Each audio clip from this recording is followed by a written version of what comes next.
नगरपालिका नगरपंचायतीच्या निवडणुका आहेत. एका वेळेला इतक्या निवडणुका येत नाहीत. जवळजवळ 60ला महाराष्ट्र राज्याची स्थापना झाल्यापासून फेज वाईज जशी जशी मुदत संपते तसतशा निवडणुका होतात. कधी 20, कधी 22. पण ओबीसी आरक्षण, इतर मागासवर्गीय आरक्षणाला 50% क्रॉस केला आहे अशा प्रकारची एक पिटिशन याचिका ही खूप काळ चालली आणि त्यामुळे 3-3, 4-4, 5-5 वर्ष स्थानिक स्वराज्य संस्था निवडणुका झाल्या. मग आता 2 महिन्यापूर्वी सुप्रीम कोर्टाने निर्णय दिला, मग मध्येच पुन्हा अनिश्चितता आली, ती काल क्लिअर झाली. तर तो निर्णय दिल्यानंतर सगळ्या एका वेळेला घ्याव्या लागल्या.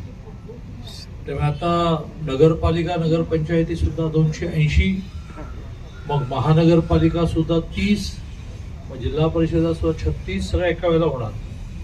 फक्त एका महिन्यात एक, कारण एवढी यंत्रणा पण नसते ना. तर तशा 2 तारखेला ज्या निवडणुका आहेत त्यात सांगली जिल्ह्याचा प्रवास पूर्ण करून मी आलो.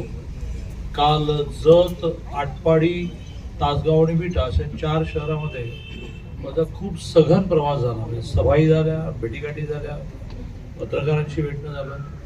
आज सकाळ पूर्ण मी ईश्वरपूरमध्ये दिली. त्याचं कारण ईश्वरपूर ही आम्ही खूप प्रतिष्ठेची निवडणूक मानतो. 2 कारण आहेत. एका बाजूने आमची सिटिंग आहे, ती मागचा नगराध्यक्ष आमचा होता, आणि सगळ्यात महत्त्वाचं म्हणजे इस्लामपूरचं ईश्वरपूर आम्ही करून घेतलं.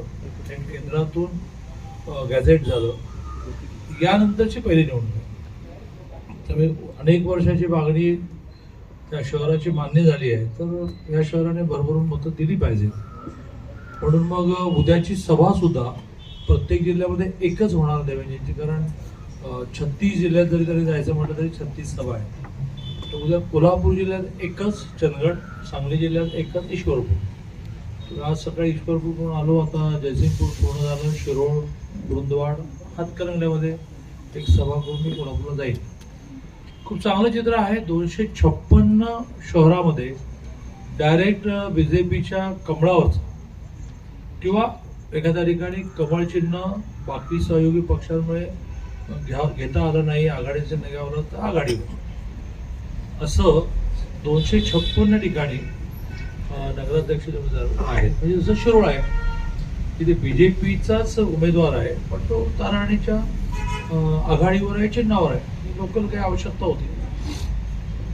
त्यामुळे 256 पैकी 200 क्रॉस व्हायला तर अडचण दिसत नाही. पण ज्या प्रकारे प्रवासामध्ये प्रतिसाद दिसतोय, म्हणजे काल तासगाव सारख्या ठिकाणी सुद्धा 4-1 हजारची सभा झाली, दुपारच्या वेळेला झाली. पहिला होत्या. सभा संपल्यानंतर मी निर्णय केला की आपण पहिल्या खुर्चीपासून शेवटच्या खुर्चीपर्यंत दोन्ही बाजूने नमस्कार करता यायचं. शेवटच्या खुर्चीपर्यंतची महिला आणि पुरुष बसूनच होते की दादा आले की भेटायचं मग जायचं. हा एक चमत्कार दिसतो आहे. मग तो मुख्यमंत्री माझी लाडकी बहीणचा असेल, मग तो बिहारमध्ये मिळालेल्या विजयामुळे असेल, मग तो दरवर्षी अतिशय नियमितपणे शेतकऱ्यांना 12,000 मिळतात त्याचा असेल. पण स्विंग आहे मोठा. आपण विचारा. दादा, तुमच्या जिल्हाध्यक्षांनी यड्रावकरांवर ईडी लावतो असं म्हटलं, इशारा दिलेला आहे. 6 महिन्यामध्ये ईडीची धाड पडेल अशी त्यांनी राज्यस्तरावर ईडीची चर्चा व्हायची मंत्र्यांच्याकडून किंवा नामदारांच्याकडून, पण आता जिल्ह्याचे पदाधिकारी ईडी लावतो म्हणून कुणाला धक्का बसेल जयसिंगपुरात? असं आहे की ज्याला कर नाही त्याला डर कशाला. आणि राजेंद्र निंबाळकर हे आमचे सामान्य कार्यकर्ते नाही, आमचे जिल्हाध्यक्ष आहेत. शेवटी एखाद्या माणसाचा ईडी म्हणजे काय तर हवाला, ईडी म्हणजे काय तर बेहिशोबी संपत्तीची चौकशी. आता ती राजवर्धन निंबाळकर विचारत, तुम्ही पण डिमांड करू शकता. त्यामुळे राजवर्धन आमचा जिल्हाध्यक्ष आहे. प्रक्रिया हीच आहे की त्याला त्याच्या जिल्ह्यामध्ये अशी काही होतं. आता ईडी असू देत किंवा त्या प्रकारची इन्क्वायरी असं नशिबांची लागली होती. कोणी केली होती त्यावेळी जिल्हाध्यक्ष त्याच्या गाडीने केली नाही, हे मागणीच केली. त्याची मागणी व्यवहारात आली, इन्क्वायरी लागली. आता यड्रावकर तुमच्या घटक पक्षामध्ये आहे, हां, त्यामुळे कारवाई करायचा तुम्ही प्रयत्न करणार आहे का? नाही, तुम्हीच म्हणता ना की तुमच्याकडे आलेल्या माणसांवर तुम्ही कारवाई करत नाही. तर आमच्याकडे आलेल्या माणसं चुकली तर आम्ही कारवाई बीजेपीला जयसिंगपुरात सुदर्शन कदम साहेबांना तुमचा पाठिंबा आहे का? कोणाला सुदर्शन कदम आपले नगराध्यक्ष. आहेच ना आमचं कंबाईन पॅनल बाबा. अगं प्रश्न झाला की. वेगळ्या आघाड्या आहेत, त्या दोन वेगळ्या पक्षाने एकत्र लढताना सोय म्हणून केलेल्या आहेत.